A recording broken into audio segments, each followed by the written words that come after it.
Hello fiber friends, welcome to Cabin Fever Crochet. I'm Helene and 'tis the season for outdoor crocheting adventures. You know, I am always inspired by nature and pretty much everything I do and see. And I put together this sweet sunrise pattern just playing around with different stitch combos one morning as the sunrise was streaming through the window panes, which you see here reflected in the pattern itself. This is an easy 4-row repeat. It's relaxing, one of those go with the flow back and forth stitches, and it can be used for a variety of projects, worked in any type of yarn, any weight, and for any season. Now we will be working some projects from this, full projects, but I want to first bring you the stitch pattern in case you have something in mind after seeing this that you would like to do. You can either go with the recommended hook size that's on the ball band for your type of yarn and gauge if you want the stitches closer together and with more density, or you can easily go up one to several hook sizes for more open and airy stitches and drape lightweightness for the warmer months. Either way, you just get some really lovely texture that adds dimension and interest to your work. And this can also be reversible, say for a blanket or a scarf, with one side having more texture and dimension and the other side which is more smooth. Now if you are making a blanket, it doesn't necessarily need to have a border, but you can certainly add one if you like, and towards the end of the tutorial I'm going to give you tips and ideas on how to work that finishing round and then how I would add a border from there. To begin with row 1, which is our setup row, okay, chain to your desired width, okay, to an odd number of stitches plus 5 more. So it can be 23, 87, 101, doesn't matter as long as it's an odd number, and then you do 5 more chains at the end, okay? And in the second chain from the hook, working into the back bumps, so roll your work over, and you'll see those raised bumps going down the center. Those are the back bumps. Work 1 half double crochet, and by doing this will give you a nice fuller stitch on this beginning setup row, and will be easier to work into if you decide to create a border at the end. And then just go ahead and place 1 half double crochet into the back bump of each chain all the way to the end. Double check your stitch count, make sure you have an odd number of stitches, okay? 1 half double crochet and each stitch across. That first skipped chain does not count as a stitch. I'm at the end of row 1, our beginning setup row, and now for the 4-row repeat, begins with row 2. Now this was the right side of the work. Now we're going to turn, we'll be on the wrong side. So 2 ways that you can do this. You can either chain 2 and turn, and the first chain 2 at the beginning of each row. This will count as your first half double crochet here and throughout. The other method, which I prefer, the alternate half double crochet, gives you a much cleaner, straighter edge and a nice fuller stitch along the edge. Again, if you do want to add a border, you just turn without chaining, insert your hook into the first stitch, make 1 single crochet, and into that left front loop of the single crochet you make another single crochet, okay? Now everyone place another half double crochet in that same beginning stitch. So now you have what counts as 2 half doubles in your first, okay? You will skip the next stitch, and in the next work 1 single crochet and 1 half double crochet into the same stitch, and that is going to be your repeat. You skip the next, place 1 single crochet and 1 double crochet in the next, skip the next, single crochet, double crochet into the next, and I will meet you at the end with 2 stitches left. Okay, I'm at the end of row 2 with 2 stitches left, so you skip the next, and in the very last place just 1 half double crochet. Okay, so the last will be either the top of your chain 2 or the top of your alternate half double crochet. Now for row 3, which is a half double crochet row, putting us back onto the right side of the work. Again, either chain 2 as your first half double, or turn and work the alternate half double crochet, which is a single crochet, inserting your hook into the left front loop only of that single, place 1 more single crochet. Okay, and this is so easy, you just place 1 half double crochet in each stitch all the way across. So that is 1 half double in every double crochet and in every single crochet. And it's an easy row, but this is an easy place to make a mistake by accidentally overlooking the single crochet and skipping that, because it's half the size of your double and it gets a little shrunken down, a little squished down in there. So making sure to get the end stitch, and if you need to, at the beginning you can mark your stitch just so it doesn't get lost along the edge. Alright, so that completes row 3, our half double crochet row. Now for row 4, the third of our 4-row repeat, this is a filet crochet row, so either chain 2 and turn, or work your alternate half double crochet in the first, then every 1 half double crochet in the next, chain 1 and make your chain a nice full stitch as all the rest, skip the next stitch, half double crochet in the next, and that's your repeat. Chain 1, skip the next, half double crochet into the next, chain 1, skip 1, half double crochet, and I will meet you at the end with 3 stitches left. Okay, at the end of row 4, 3 stitches left. Make sure you chain 1, skip the next, and work 1 half double crochet in each of the last 2.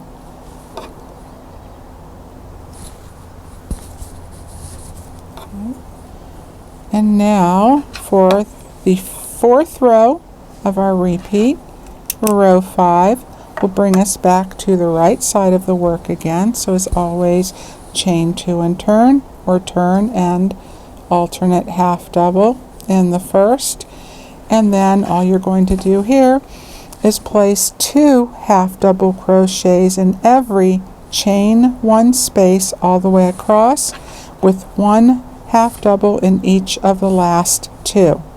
Alright, so the chain 1 space of this filet crochet row we just made, place 2 half double crochets in each.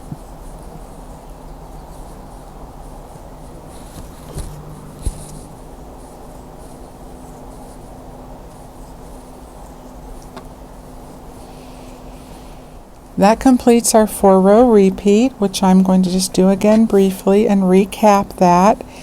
And just to let you know, it's something that visually might help you out, kind of remind you if you need to set your work down for any period of time.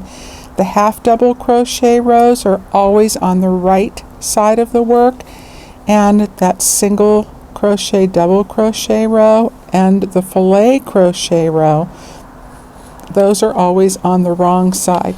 So if you want, you can take a stitch marker, mark that on the right side of your work, and just leave it there until you've finished. But what's neat is working the single crochet double crochet on the wrong side, the more smooth side, It creates a really nice raised effect on the right side of the work, and it gives a slant to the work, offsets it a little bit visually, so to me it adds more interest, texture, and dimension to that. And you get the raised texture without having to do a whole lot of, say, puff or popcorn stitches, which can be yarn eaters, and in a larger project, for some, it's harder on the hands and the joints too. Okay, so now to repeat rows 2 through 5 again, and then I want to show you a couple of things, different things that you can do within the stitches that we've just made. Alright, so to repeat this sequence, then you, of course, you chain 2 and turn, or work the alternate half double crochet in the first, and now we are back to working the single crochet double crochet row, where you place another half double crochet in the first. That's 2 at the beginning. You skip 1, place 1 single crochet and 1 double crochet in that next, skip the next, single crochet, double crochet in the next, repeat across, skip the next, single crochet, double crochet. With 2 stitches left, you will skip the second to last and just 1 half double crochet in the last. Next row is our all half double crochet row. So you begin with whatever method that you're doing into the first stitch, and on this one you just place 1 half double crochet in every stitch across, 1 half double in every double crochet and in every single crochet, making sure at the very end you are working into either the top of your chain 2 or the top of your alternate double crochet. Do not accidentally miss those, or you will be decreasing your work. You know, when I first started crochet, and even for longest time, I was what I call horizontally challenged. I could not do a straight edge for anything, and that's just a really common mistake, you know, for a lot of people, is you wind up either skipping that end and accidentally decreasing, or you add an extra stitch in and you accidentally increase. Okay, so now for our filet crochet row, which is row 4, the third row in our 4-row repeat. Chain 2 and turn, or turn and alternate.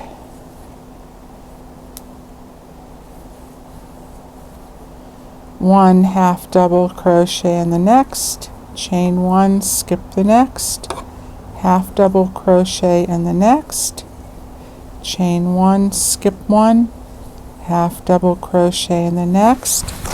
That is your repeat across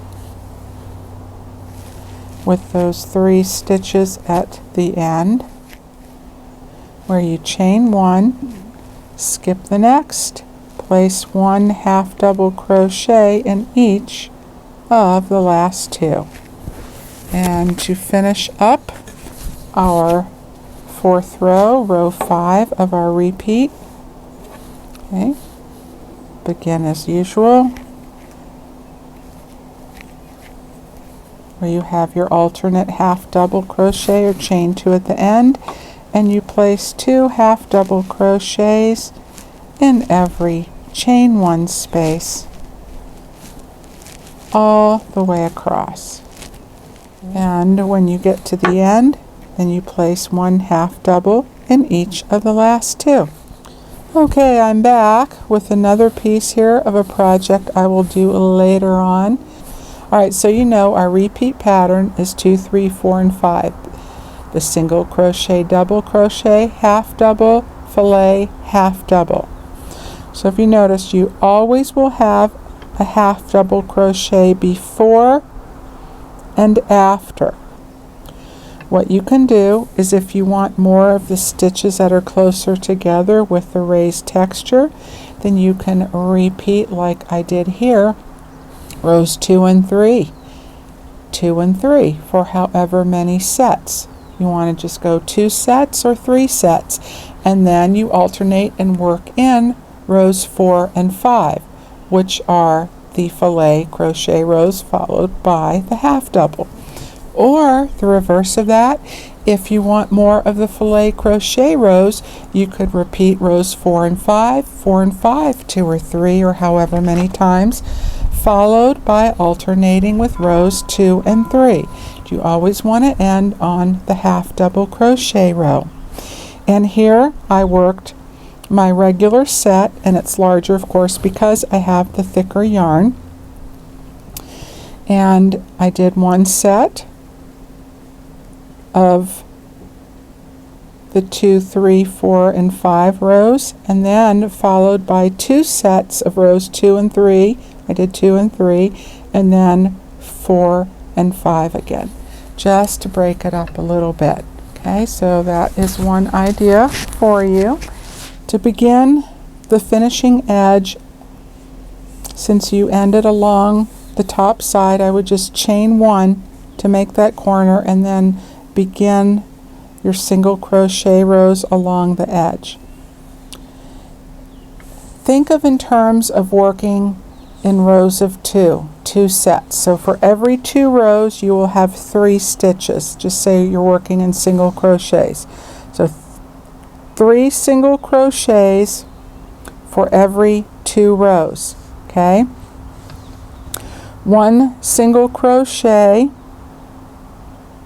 for your half double crochet row, 2 single crochets along the edge where your filet crochet row is, 1 single crochet for the next half double, 2 single crochets for that single crochet double crochet row, and you repeat that all the way along the side.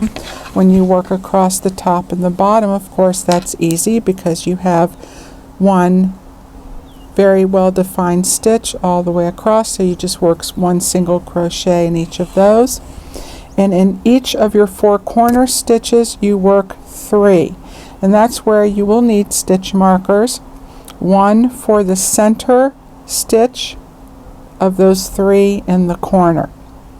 Okay, and then when you complete all the way around, then you just slip stitch to the beginning. You can do just a number of single crochets. There are just a variety of stitches where stitch count really doesn't matter. You can just do 2 or 3 rows or rounds, excuse me, they're rounds because you're working in the round, but say 3 rounds. After you complete your first single crochet round, do 3 rounds of double crochet, and always in that center corner stitch you put 3 more stitches. Okay, and then if you want to finish it up at the end, so this is the more textured side, then you could use that textured stitch. You could just do a single crochet, double crochet, skip 1, single crochet, double crochet, and that is a more forgiving stitch. So when you get around to your corners, if you wind up before the corner, you say have an extra stitch, you could work 1 half double crochet into that. But I think that if you use that stitch and you went up even 1 hook size from that to give a more of a fuller stitch, it's going to work out well and look really nice. Okay, my fiber friends, that's a wrap for today's tutorial. I hope you enjoyed it, and we'll make something from this little pattern. And if you'd like to make a full project with me, then please stay tuned. Come back again next time. And until then, have a great rest of your day or evening. Take good care, and I will see you soon. Okay, bye for now.